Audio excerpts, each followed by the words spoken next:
Herzlich willkommen zu einer neuen Episode von Elektroautomobil, dem Podcast zur Elektromobilität. Es begrüßen euch eure Hosts Markus Zacher und Valentin Bus.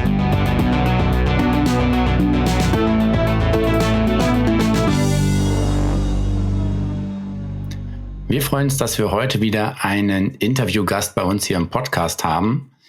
Er ist schon sehr, sehr lange im Ladebusiness tätig und hat unter anderem das Unternehmen Fastned gegründet, den niederländischen Betreiber von Schnellladeinfrastruktur. Er ist heute CEO bei dem Unternehmen und wir freuen uns sehr, ihn hier heute begrüßen zu dürfen, Michiel Langezaal. Und welcome to our show, Michiel. We are very happy that you joined us today. Hi, Marcus. Great to be there. Would you like to introduce yourself to our listeners? So I'm Michiel Langezaal. As Marcus already said, I'm the CEO and one of the founders of Fastned. Today I run sort of the general management of the company. So I work a lot on developing the network, which is very important at the moment. And I'm already for around 10 years in e-mobility. And before I worked at a company that was also producing charging equipment for electric cars. So I've quite some experience in this industry. We'll talk about that more later on. Okay, great. You mentioned that you had some experience already before you started with Fastned. But what actually was the main motivation to start with Fastned? So maybe you can also tell when you started with the company and what are the circumstances at this time. I think it's already some years ago. So the signs were not that positive 10 years ago like they are today, probably. No, I think you're fully right. So I worked at a company which was called Epyon. It was a small company at sort of a startup at Delft University in the Netherlands. And we were developing charging equipment for electric cars. And at the time, the first Nissan Leafs were coming to the market. So people saw an electric car mostly as sort of short range, difficult with charging. But I drove one and I worked at a company that was developing fast charging equipment. And if you have 3 fast chargers in a country as the Netherlands and you try to drive around with a car that has a range of maybe roughly 100 kilometers, you quite quickly find out that driving around only makes sense if there exists a network that allows you to recharge the car. And that became sort of the mission in my mindset. How do you create that? And at the time we were creating the equipment, developing the equipment. But at some point I also wanted to solve that situation. Like, how do you build the infrastructure? How do you solve the chicken and egg situation? So actually it was clear for you that you need to start with the infrastructure before the vehicles will arrive. So the first step actually is the infrastructure and then the vehicles. Or do you think it's maybe also different that you only can build up the infrastructure if there are enough vehicles to run the infrastructure and also to earn money with that? Yeah, so I think it's in that sense very interesting to look at the situation at that time. So we were talking to utilities such as RWE, E.ON, that from a political mindset were asked, you should develop electric charging infrastructure. And they were talking to companies like us, like Epyon, that were making the equipment. And they told us, we understand why you're investing in developing the technology, the know-how. But why would a company like us own it? Of course, it's ideologically, it makes sense to solve the chicken and egg situation. But from an investment point of view, it feels to us like being actually punished for being the first, because we would build the infrastructure and it would basically be outdated technology from the moment we put it there. And that was actually the question that I was sort of rethinking with my co-founder who I met at Epyon, Bart Lubbers. And Bart and I were talking about, but there has to be a logic on why you would build up such a network. There has to be a logic to solve the chicken and egg situation and also make it logical from an investor point of view. And we were thinking about that. And actually, in the end, it's about the control point in the industry. And what we came to conclude is that basically charging is like retail. It's like a shop. You build charging stations where people pass by and have a need to refill their batteries. And it's these locations along motorways that are very scarce. There's just a physical limit to the amount of sites. And building those sites means that if you've built them, someone else can't build them anymore because there's a limited number of them. It's a bit like the shopping street at some point has an end to the number of buildings it can handle, right? So that became sort of our mindset, and that still is. And at the time we had the idea, okay, this insight is quite unique because no one else is explaining this to us, and we think this. So we made contact with the Ministry of Infrastructure in the Netherlands and started to discuss that. So actually, you just in the beginning, you already noticed that it will be very important to have the charging infrastructure, let's say, on positions where usually the gas stations are, so close to the motorways and on typical places where you also fuel up your car, actually. Yeah, I think that insight came very much because I was working at that company, Epyon, and what I saw at that time is that everyone was working on slow charging poles, municipalities, which is very supportive. That's very good for electric mobility as well. But we were working on fast charging technology, and we saw sort of the development of batteries going to charge rates of like 15 minutes, 10 minutes. So charging being similar to like pumping fuel in your tank. And if you see that batteries in the laboratory, let's say in 2012, you know that they're at some point being sort of put in a car. And I think today that's roughly what we see with the Porsche Taycan and more recently even the Kia and Hyundai platforms with 800 volt charging technology and 18 minutes charging times. That's really sort of something that no one expected to happen, that was not busy with that sort of technology development at that time. But that means it kind of reminds me of the board game Monopoly, where the first one who buys the good properties is the winner in the end, because investing in the first place gives you a kind of a head start. Yeah, I fully agree. I think that is in the end, if you look at the strategy of Fastned, it's very much a monopoly strategy in that sense. It is the idea of buying the right streets and putting the houses on there first, to be able to service the customers passing by in that sense. And that became our mission. It became the mission to develop that network, to create freedom for electric drivers. And if you look at sort of how we did that, I think that is also very much different than most people thought it would be logical. So many people said to us, you put down a single charger at a parking lot sort of next to the petrol station, and that is easy, right? And but we said we want to have our own locations because those locations are so important to us. And if we built them, then we built them basically like a petrol station, a large canopy, a large area to be scalable, to not be able to charge like 10 or 20 cars a day, but a couple of hundred cars a day. And that visibility has really sort of signaled to people driving around along motorways in the Netherlands in the first instance, hey, I see the infrastructure being developed.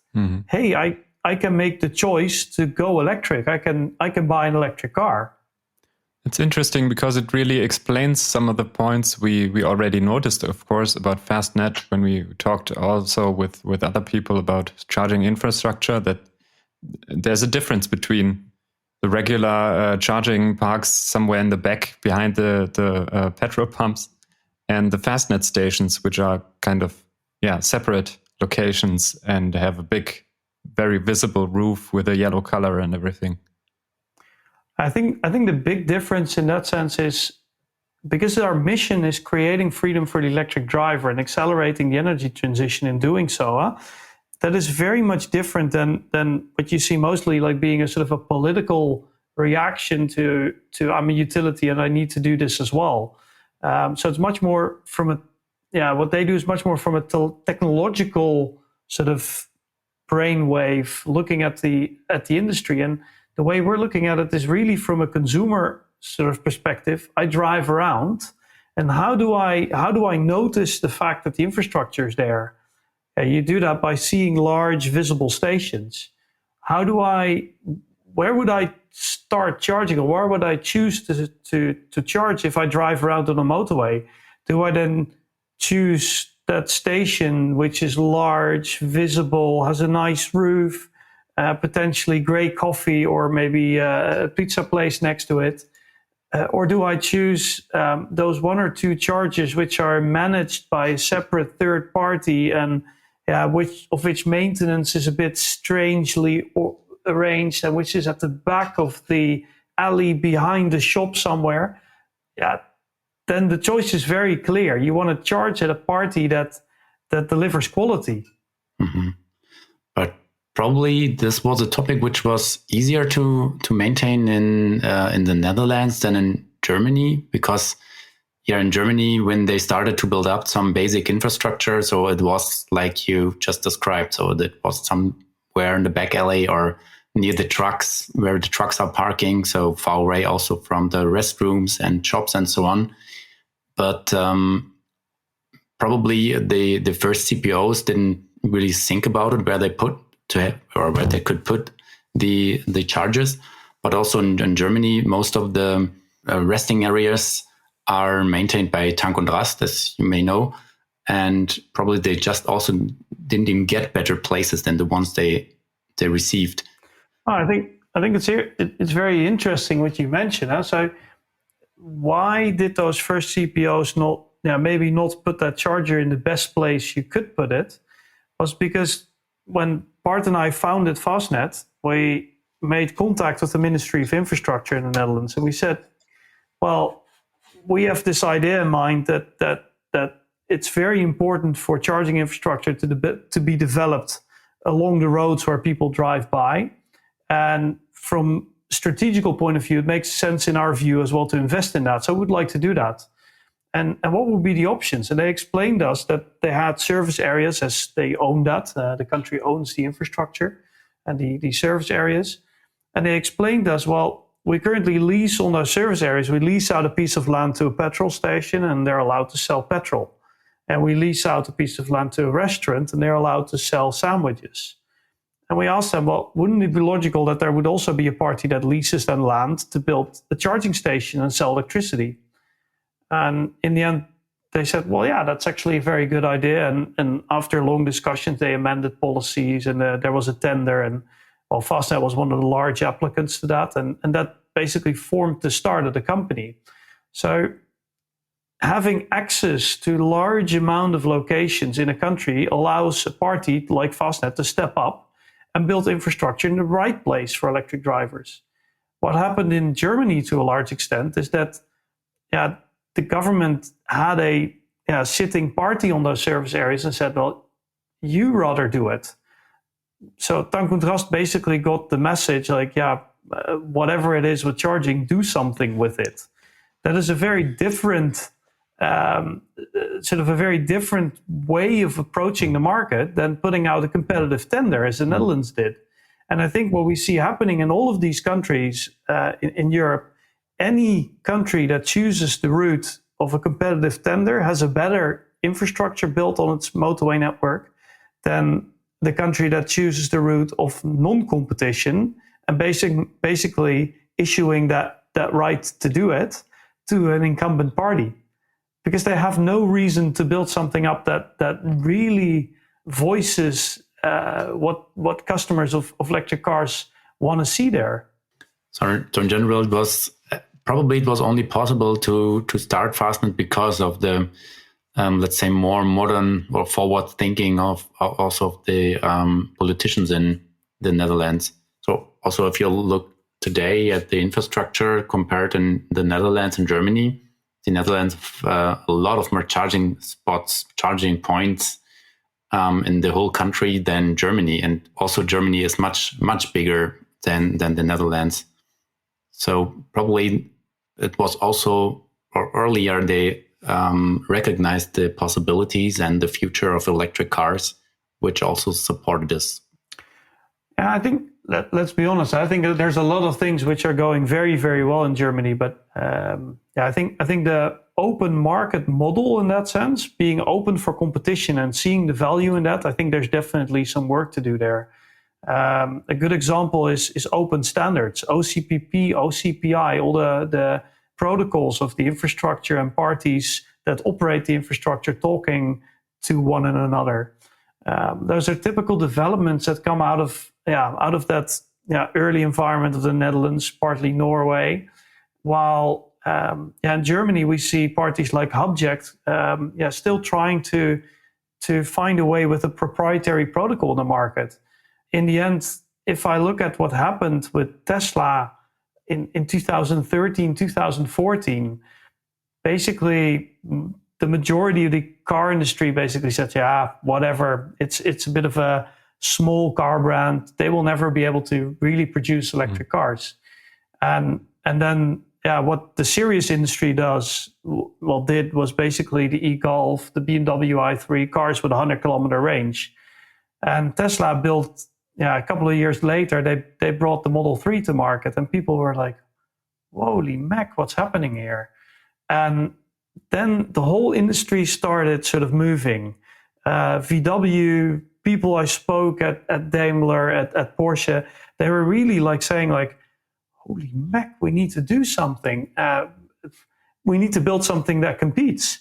And that's the value of competition. And what the result of that is that because of that, the whole offering of amount of electric cars, what the choice that people have to look for, do I want an Audi e-tron, do I want a Porsche Taycan? That choice is a consequence of competition. And the whole industry accelerated out of that, let's say going nowhere mode from 100 kilometers and 50 kilowatt charging. And that's a consequence of competition.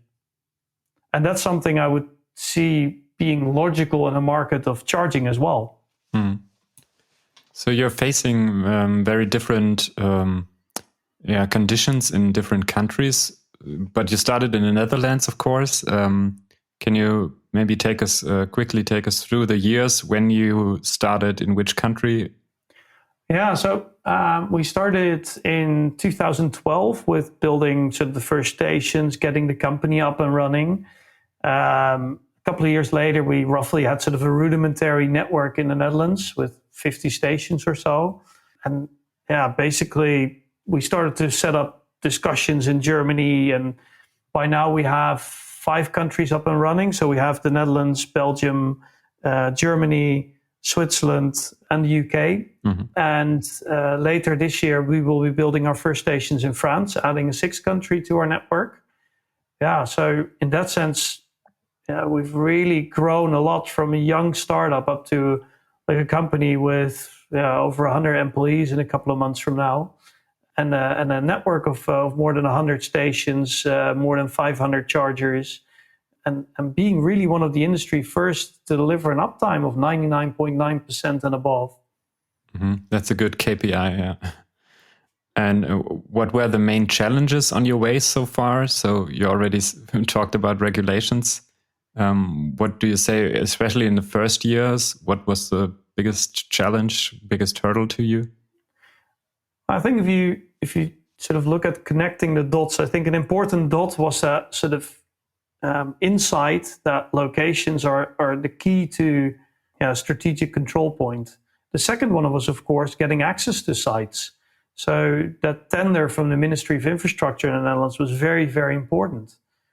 After that, we needed to build up a whole supply chain to be able to build those stations, and not to just put down a charger, but to build that whole thing with a canopy, with solar panels, large medium voltage grid connections. So basically building up that supply chain that is able to build stations. That was sort of something we worked on for a couple of years, and that is really allowing us to build stations at a very low price compared to others in the industry. And then sort of when we had that network up and running, then we saw, of course, the first customers sort of making use of it. And the advantage of being in a front runner market is that, of course, there's more customers than in other markets, so we could learn quickly. But that's also a lot of work to develop processes, payment methods, making sure that you have a very, very good customer service in all those languages. You have a knowledge base. And I think during all that period of building up that company, the main question on the funding side was, of course, like who's willing to invest. And initially, we were able to work with a lot of sort of, let's say, smaller scale family type of impact funds. At some point later on, we found access to a large amount of private individuals, basically people that were willing to invest in the energy transition, that realized roughly 100 million euro in funding and really set the Netherlands on the map, allowed us to build the first stations in the UK, in Germany. And more recently, in February, we made the step to do an accelerated book build and also to really tell the story to a group of institutional investors. That's something we've been working on for several years, to explain the storyline of the need for fast charging infrastructure, the logic that people have a range of charging solutions and that there's a real business case to it. So basically all those steps together bring us to where we are. But convincing investors is definitely a very, very tough bottleneck that we've been able to overcome in all those years. When was actually the first year when you saw that you could make money by operating charging infrastructure? So where you say, okay, now we earn more money by the operated stations than we actually have to invest every year to maintain or to buy the electricity and so on. You asked that to an entrepreneur, huh? So I think the answer would be 2011. And that was when I was driving around in a Nissan Leaf, and I found myself sort of standing at a 50 kilowatt charger for 20 minutes and eating for 10 euros in sandwiches and coffee. I thought, well, okay, like if I'm willing to pay for that coffee and for those sandwiches 10 euros, how much can I pay for charging? So the need to have really, really fast charging was for me so evident that has a price. So that I think is really about filling in a real, genuine customer need. And that's, I think, the core also to entrepreneurship. If you want to build a company, the core question is, who needs the product? Well, if you drive an electric car, you quite quickly find out that without fast charging, there's just a number of trips where the car just doesn't fulfill your needs. If we talk about numbers, more recently, we've, of course, been able to show as well that's happening. So last year, so let's say before Corona, so early 2020, we saw sort of let's say 8% return on investment roughly on the existing stations in our network. That of course doesn't translate yet in a profit for the entire company, because the company is heavily investing, making costs for developing the network as well. But those existing stations definitely generated a return on investment. So this is also a question which was asked quite early when the first CPO started to develop charging stations or to build them up. If there's a business which can be operated with making some profit. So if you don't make profit after some years, you need to quit, because this is what a company needs to do finally. The question is only, I think, and that's very interesting, is what's the time horizon? So in my view, the time horizon is, well, let's say this industry is currently at maybe 1% market adoption across Europe, or maybe even a bit less. And that will go to 100% in maybe 2 or 3 decades. So, and after that, it becomes a replacement market. So it goes on maybe for another 10 or 20 years. During those first 2 or 3 decades, you're in build-up mode.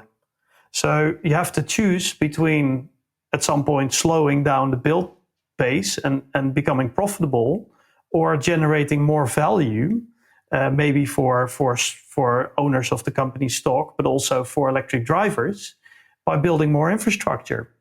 And I think that is the mode that we're currently and will probably be for maybe the next 10 years or maybe even more to build that industry. That's the phase that we're in. Maybe interesting sort of parallels. I think Amazon that said quite early on. We look at it from a long-term perspective, and some investors said, "But why are you still not making profit?" Well, if you look at the internet, it's like still on a so extremely rapid growth pace that you could question whether it's better to choose to build value than to reap profits. And that basically means you're reinvesting all your cash flow into building out the network. And that's what we're doing. So maybe you can also tell our listeners some numbers. So how many stations do you already operate in Europe, and how many do you plan? So in the next, let's say, maybe this year probably, or in the next 5 years. And maybe you can also talk a little bit about their charging prices. Yeah, so if we look at the network, today we have 135 stations roughly in our network, all of them being large stations with a lot of chargers. Most of them have a roof, close to 500 chargers on those stations. And that number is rising rapidly, so we're adding a lot of chargers to our stations. Yeah, if you look at sort of what we have on our horizon, we set ourselves a goal. We want to work towards a network of 1,000 large scalable sites in Europe. So that translates in, let's say, 200 sites in the Netherlands, a couple of hundred in Germany, a couple of hundred in the UK, those kind of figures. That's what we're looking at. And these sites, maybe in a couple of years, have 5, 6, 8 chargers, but maybe in 10 years' time, more than 12 or 20 even. Okay, so planning with a couple of hundreds of chargers only in Germany or in the UK and so on for the next maybe 5 years or 10 years, or what is the time horizon? A couple of hundred stations with each having maybe 5 or 10 chargers or even more. So we're really talking about thousands of chargers for each of those countries. And I think if you look at the time horizon, that's always difficult to say. So I think then you're looking at sort of the inertia in this market, and maybe also the bottlenecks. Building out the network of charging stations takes time. So we currently have a pipeline of let's say 150 sites. Those sites will be built over the coming roughly 2 years. And we're building that pipeline as we go. So we write into tenders, we talk to landowners that have interesting land available to build those stations and grow that pipeline. But it will take at least a significant number of years to come. So you really have a growth pipeline for the next 10 years or something. Yeah, that's how I look at this market. I think I expect somewhere between 2025 and 2030 that cars will become electric in most of our markets, basically 100% of sales being electric. That's, if you look at government targets, if you look at sort of, it depends a bit. Most of the countries are somewhere between 2025 and 2035 in saying that we want to end the era of fossil-fueled car sales. Yeah, in that period, the whole buildup of the infrastructure will need to happen as well. Mm-hmm.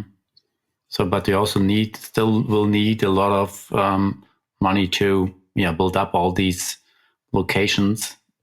So will still be very cash sensitive business model for the next years or for the next decades even. So you will still need a lot of invests, I think. Yeah, we really invest long term in large scalable sites. So we're an owner, we're an infrastructure owner. We lease land for periods of 10, 15, 20, or maybe even 30 years. And in those locations, because we have such long duration contracts, we invest also for such periods of time, and therefore also significant sums of money. And recently, if we look at that investor group that we basically grouped towards, that accelerated book build allowed us to raise 150 million euro, basically funding our pipeline for the coming 2-3 years.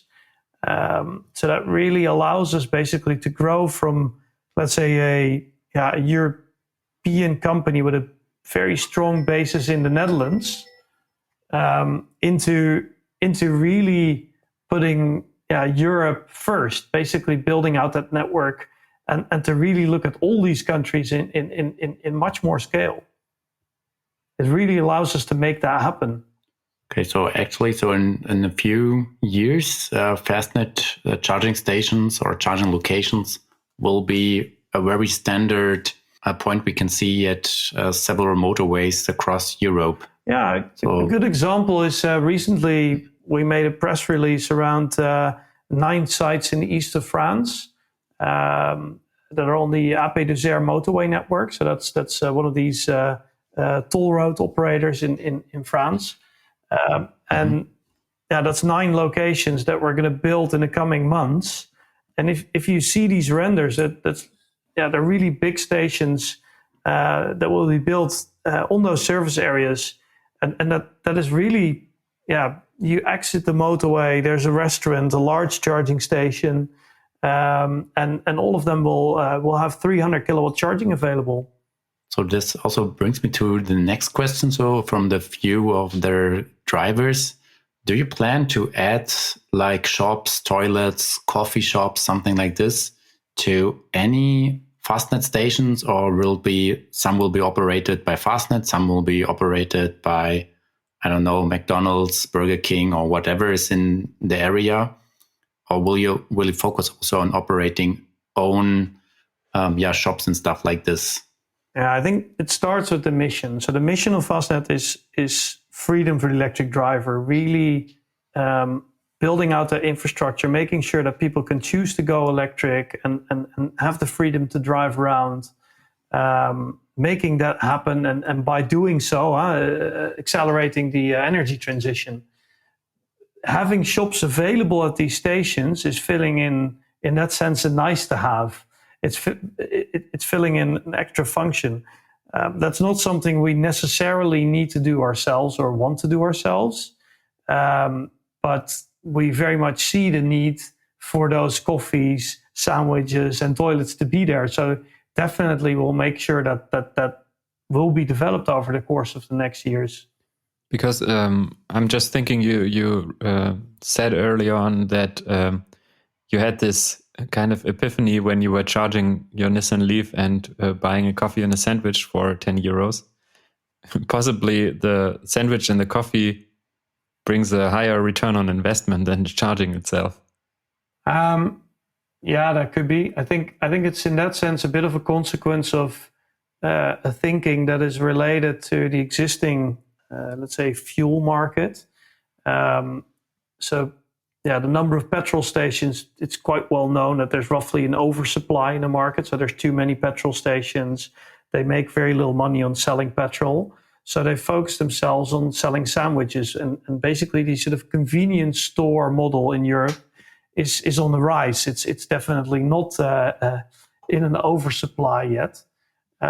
So that's why they're making money on sandwiches and not on fuel. But if we look on the market of charging, there's definitely not an oversupply of charging infrastructure at the moment. There's just a shortage of infrastructure. And if there's a shortage in something, then people are often willing to pay a decent price. Mm-hmm.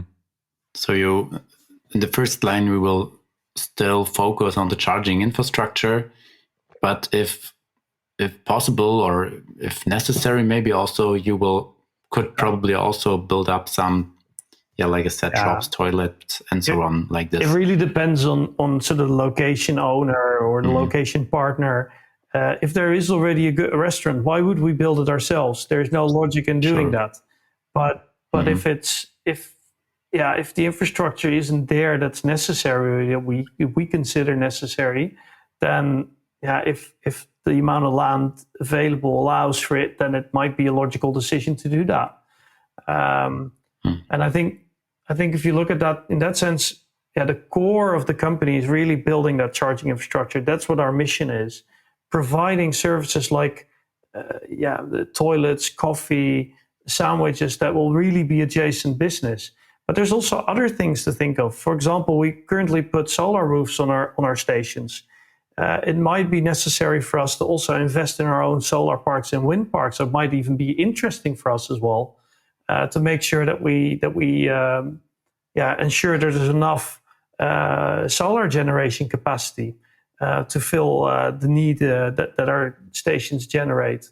Think about trucks going electric. That infrastructure will need to be built as well. That might be something that we will grow into in the future as well. So there's a lot of things happening, but the core in that sense is really charging for electric cars. That's where we started.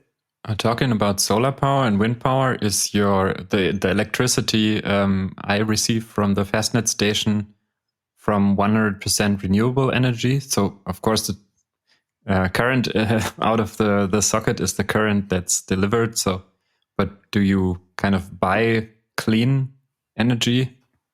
I think what you say in that sense is quite logical. So the stuff that comes out of the socket is just the fact that it's power, and it's a bit like if you hand in your €100 bill to the bank, and you 1 week later go to an ATM and you want to get another €100, then it's not the same physical bill, sure, but it's still your €100. Yeah. And that's a bit how the electricity system works as well. So you basically draw power from the grid, and you buy guarantees of origin that tell you which part of the energy equation is generated for you. And we buy these guarantees of origin from solar parks and wind parks in the areas where we also sell the energy. So we don't buy that out of Norway, and as a result, making sure that they still have green energy and we still have gray energy, and there's no support in the greenification of energy.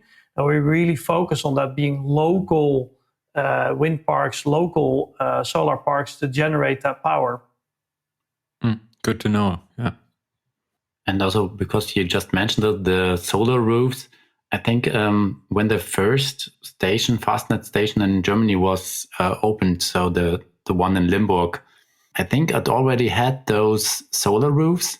And then for some, I don't know, maybe 2 years or something, you removed all these solar roofs from the stations, and I think now they're coming back. So what was actually the reason for that? So the solar roof in Limburg aan de Laan has never left. Oh, okay. But we definitely had sort of a batch of solar panels which we were unhappy with the quality of it.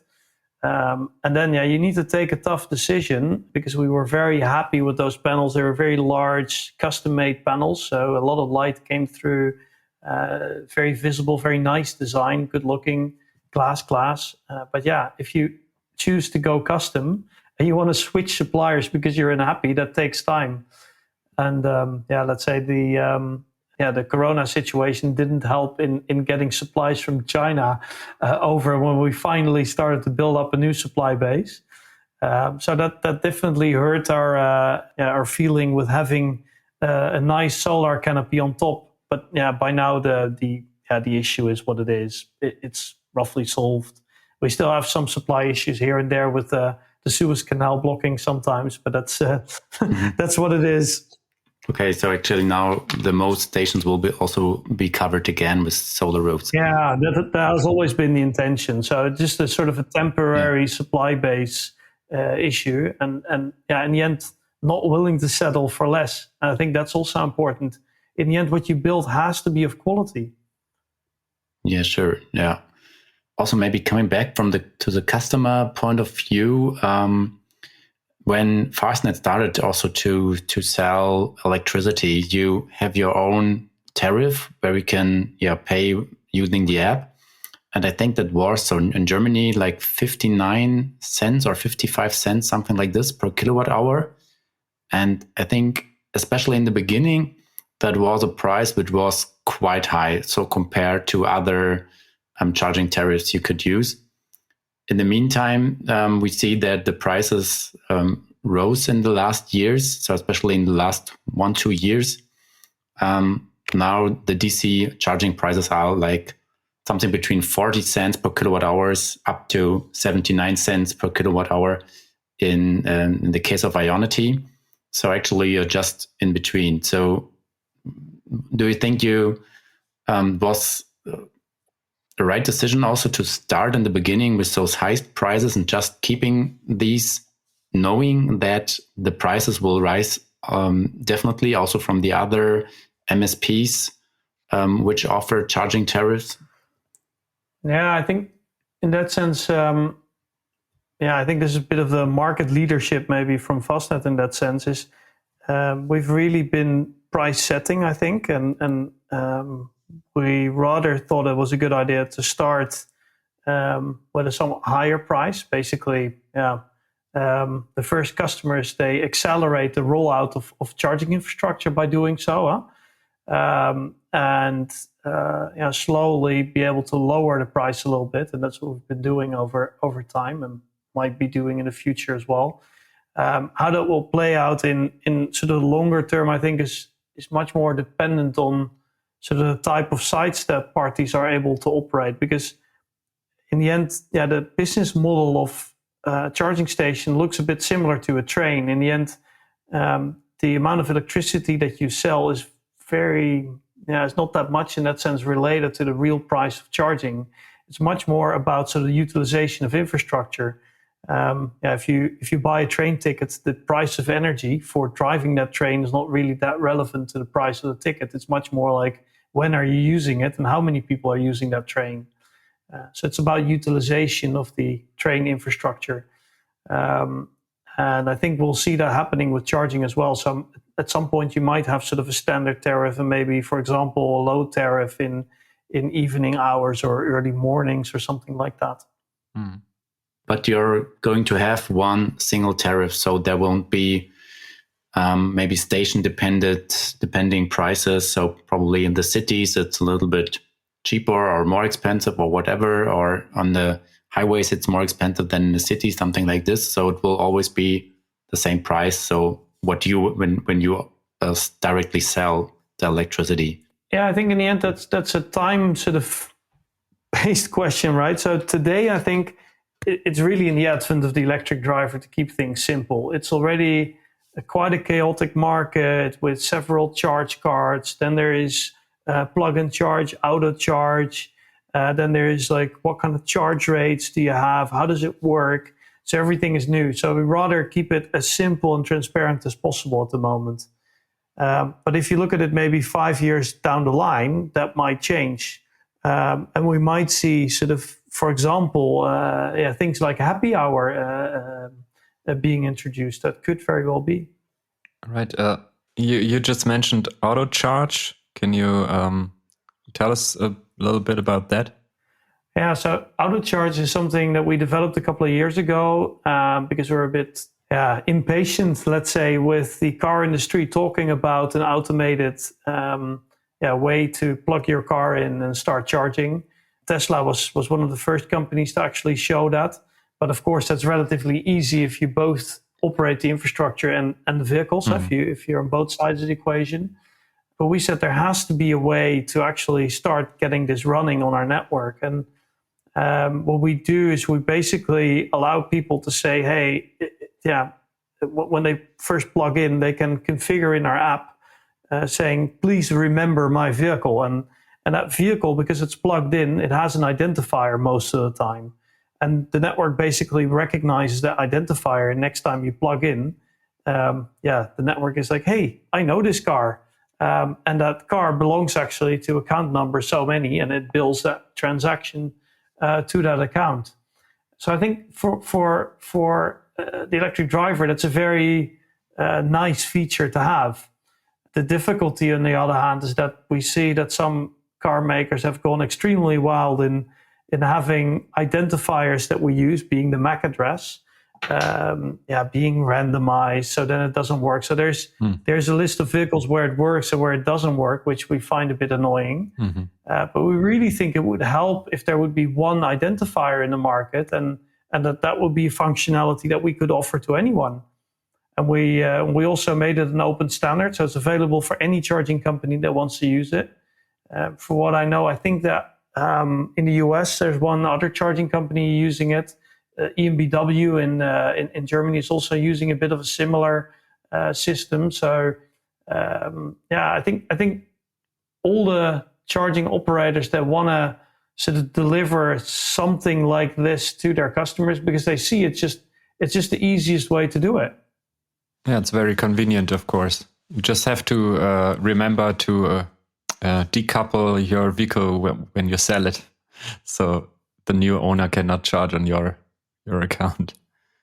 Sure, that's definitely true. But I think in the end, I remember, for example, when I had a MacBook and I wanted to sell that because it was roughly, I found it getting too slow, so I wanted to have a new one. Yeah, then you also have to reset it. It's just one of these things, and then you develop a knowledge base. You put a quite a simple sort of step-by-step list for people to go through. So that is all solvable stuff, right? Of course, yeah. Another current topic which was just being discussed in the last week actually was the changes of the updated LSV, so the Ladesäulenverordnung here in Germany, so that you need to put, for example, beginning from summer 2023, that you need to set up credit card readers and which needs to be installed at every new location or new charging station which will be set up. So what do you think about these new regulations? Yeah, I think in that sense, I understand that there might be some people that see it as an issue because for an AC charging pole, it's of course a bit difficult. If you need to add an expensive terminal to a charge pole of a couple €1,000, it becomes more expensive, and there's only 1 or 2 cars charging a day, so it really becomes even more difficult to make that business run. But for us, it's probably just the opposite. We would really embrace it because, in our view, if people go to a station, like a big Fastned station on a motorway, they're probably on their way to something. They want to charge as quickly as possible, and they just want to pay. It should just work, and we want to offer as many payment methods as possible, and we can because we don't operate on the basis of one or few, let's say a handful of cars a day at maximum. We operate on the basis of 100 cars a day, or 200 or 500 cars. That's sort of the setup of the business. So, if you really build large scalable stations, those kind of requirements, or you might say sort of ease of use for the customer, is just significantly easier to offer as well. Yeah, that's an interesting point. We just discussed this in our last episode. But actually, you will say this is something which needs to happen anyway, so that credit cards or standard payment methods will work on the charges anyway. So this is a necessary step, and I think it's a very important step because currently there's still sort of a bit of a chaos in the market with charge cards and all of their different tariffs. And that's something that I don't know of. If I go to a hotel, then I just get a hotel bill and I put my credit card or debit card or whatever payment method that I like to use on the table, and I pay for that amount that the hotel charges me. Maybe my credit card adds a transaction fee on top or something, but that's it. Or I pay maybe a monthly fee for the credit card. But today you see basically you go to a charging station and you say the charging station says 50 cents per kilowatt hour, and I see 60 cents on the bill. That's not a very trustworthy industry sort of system to operate from. So from a customer point of view, I think it's very, very important that payment methods are payment methods and that there's real transparency. So I think it's a very, very important step. And I think these credit card operators, like let's say MasterCard, Visa, they also have a huge amount of experience in operating large amount of transactions at a very low cost. So that's important as well. So actually, is it similar in the Netherlands, like in Germany, that you have different operators, different charging cards with different charging prices, so that you also need to inform yourself before, or is that much easier already in the Netherlands to pay your charging fee? So is it probably already normal to pay using debit card or credit card or something? Well, I think markets are quite similar to a large extent. So there's basically, as you say, there's these charge cards that have all kinds of complex tariffs, and there's just cards that just simply build a transaction and are very transparent. But I think in the end, the model of, let's say, charging tariffs that are decoupled from the actual tariff, I think it's just a flawed model. It's a model that comes out of a legacy thinking of, let's say, there's energy providers, utilities, and they would then have a customer that would have an RFID card, and that would be that card that allows you to charge everywhere. You get one bill per month, like your energy bill at home, and that energy would then by that energy company be bought from other companies operating the infrastructure and vice versa, and there would be roaming tariffs. That is a model that works with, let's say, if you have one connection at your home and you choose your energy supplier. But that doesn't work in an environment where a charging station is just a shop and you need to pay for what you buy.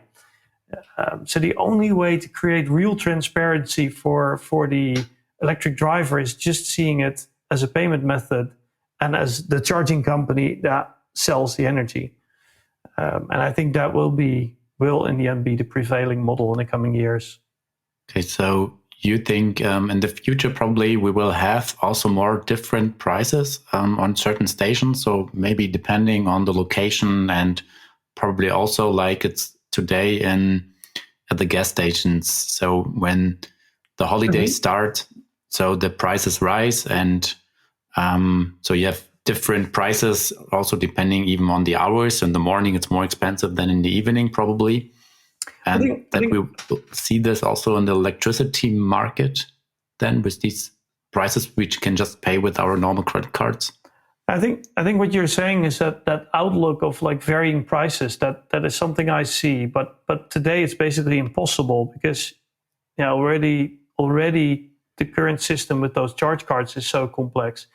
And I think what you see is basically most of European countries now, the consumer authorities, so basically what in Germany is the Bundeskartellamt or the ACM in the Netherlands or the CMA in the UK, they're all looking at this market and saying, hey, there's a transparency issue and that needs to be fixed. And as long as that still is there, then you can't get sort of that price development up onto having like varying tariffs or happy hours or whatever, because the customer doesn't even understand the current system. So I think that's very, very important to really make it very clear. Decouple. I pay with my payment card, being a charge card or whatever, but it's paying, and the transaction is made by the charging company or any other party that sells the product. For example, like a hotel. Okay, so maybe this is just the time of transformation we currently see. So until charging is like standard for everybody or for the most of the people, and then probably the market will getting more complex, or the pricing probably will becoming more complex. But finally, the prices then are more transparent because I pay that what I see at the price tag finally. So not like today, depending on the card I put at the reader, I can pay completely different prices. So varying like 300% differences between the highest and the lowest prices. Yeah. And you also need that to make sure that competition is clear, huh? Because if it is chaotic and not transparent, then you don't get good competition in that sense. To make competition happening, you need to have a transparent system. So I think that's in the end also important. But then again, you have to mention or say that this is not happening next year. This is progress which will probably slowly happen over the next decade. Yeah, I think so. I think it's really something that will happen in the coming years. But I think price transparency is probably something that will go quicker than, let's say, the build-up of charging infrastructure, because in the end, it's an easier to solve problem.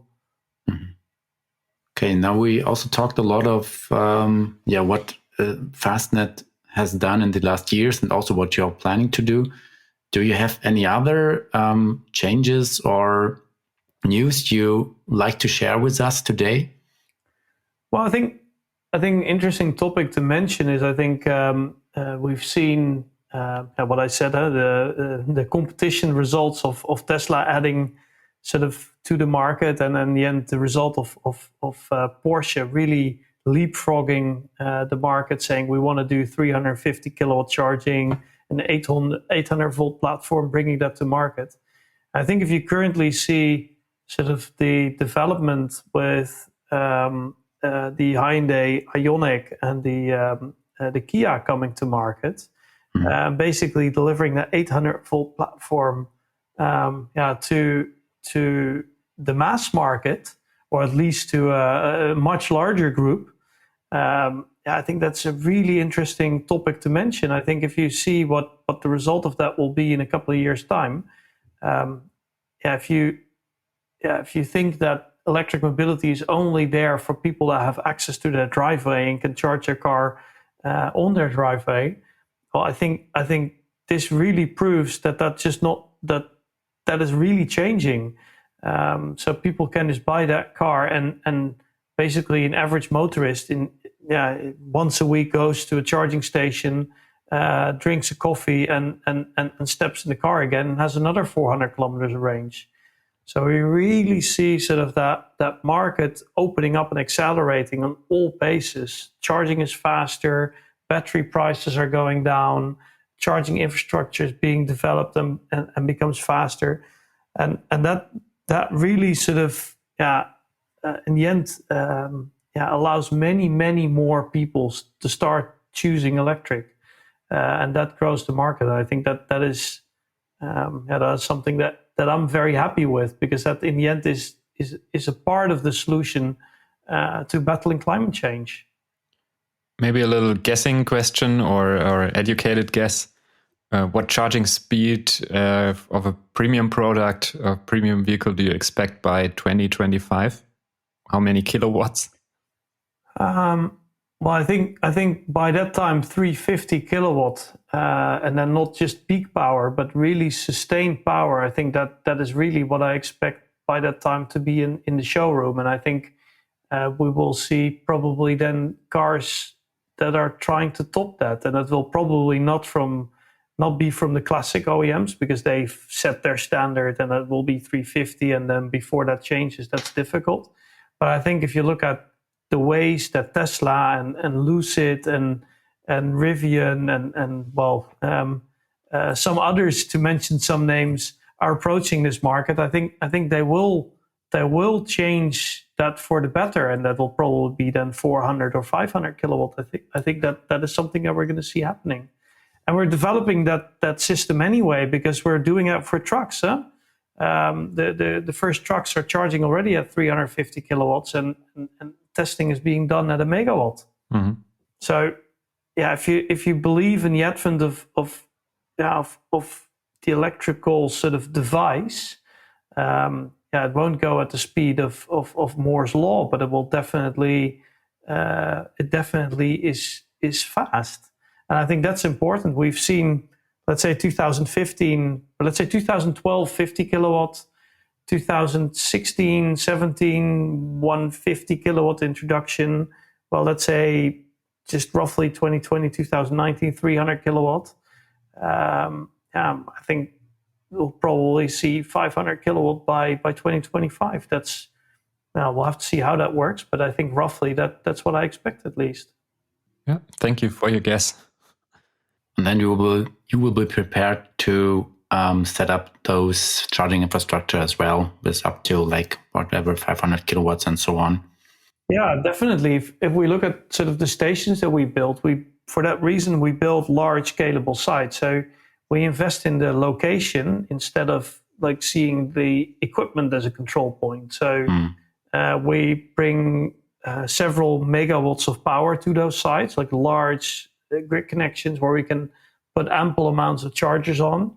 And with the upcoming sort of battery storage and being able to buffer it in that way, I think that's really something that we'll see happening on those locations, and it will definitely not be mid-market. Let's be very clear about that. It will probably be a niche that hits that power level.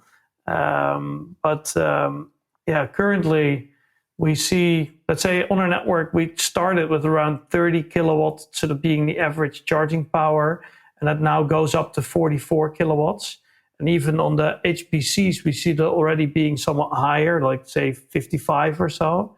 And that's constantly rising because there's the amount of cars that is being added to the market is larger than the year before every time. So, and these cars that are being added to the market, they are of course of a newer form of technology with higher charge speeds. So I think we'll see that developing, and the average probably around sort of, well, let's say 2025, 2030. I think Dutch TNO research agency aimed in their research at 120 kilowatt average charge speed in 2030. I think if that's mid-market, I hope it's conservative, to be honest. Mm-hmm. But it's still it's 3 times the average what it is today. They're interesting numbers. Okay, one last question for our Austrian listeners. So do you also plan to enter the Austrian market within the next years? We have a plan to build 1,000 stations into Europe, but of course, we look at the opportunities that are there. So if you convince the Austrian government to put out a public tender for service areas along motorways, that we would be very interested to look at that. So we're constantly, in that sense, scanning the market for these opportunities to be able to invest in those markets. We believe in the end that the electric car is not a Dutch thing or a Norwegian thing. It will be, let's say, step by step going from Europe into the rest of the world. The electric car will just be simply a better product, a better car and cheaper car to drive than a car on fossil fuels. And it will start in the countries with the most regulated sort of emission zones and systems like that. But it will slowly go across the globe. Yeah, maybe they are listening in Austria and now preparing the tender. Yeah, I think in that sense it's a very nice story. In I think 2013 we laid contact with the Swiss E-Mobility Association, which is also part of the basically the automobile club in the country. And they talked like, how are you doing it? How does it work in the Netherlands? How is this tender, etc. And we've been working with them over the years and afterwards to do something similar in Switzerland. And I think it was 2017 when the director of the Bundesstrassengesetz, which I think is if I say it correctly, it's the director of the street works company. Basically, it's called like Federo, and that's basically a department of the ministry. He was basically on stage at a large e-mobility conference, and he said there, well, dear all, we've been working on this topic for several years. You all know that we want to accelerate the buildup of e-mobility infrastructure, and we decided to do a Fastned style tender for 100 new service areas along our motorway network. In the end, Fastned was able to win one of the 5 lots which was available of 20 sites. That's a way that we're very happy to take part in the build-up of infrastructure in these countries. So we can be very excited to observe where Fastned is going to set up the next stations and how it will be developing in Europe. So finally, we will see that probably in 10 years, if we speak about 2030, probably in the most European countries, there will be Fastned stations running, and with many charging points. So will still be very exciting to see how you're developing in the next years. And also within or next to the big, let's say, electricity companies, or even the the old players like Aral in Germany, or like the electricity company ENBW, which are already into the market, like with on one hand with gas stations, on the other hand with electricity, and you're actually like you don't have a history before that, so you're like the startup, which is, let's say, fighting against those big giants who are also trying to enter the market. Well, I don't know whether we're fighting it. I think we're actually working together. Working together, yeah. I think probably because the amount of infrastructure that's needed to make the energy transition happening is so huge that we need everything that we can basically. So I think that is a very important point to make. And I think if you talk about sort of the role in the industry, I think the interesting thing is, of course, that Aral or a large utility, they have an experience in electricity or in selling petrol. The interesting thing is that Fastned is probably the most experienced party in Europe in operating and building charging infrastructure, and I think that is a mix. So we in that sense we need to find ways of accessing the market to allow the build up of our network. But we bank on a significantly larger, let's say, experience set. Okay, so thank you very much for those elaborate answers. It was a great pleasure to have you here. Thank you very much, Valentin, Marcus. Let's say good evening and bye bye. Yeah, bye bye. Thank you very much. Bye.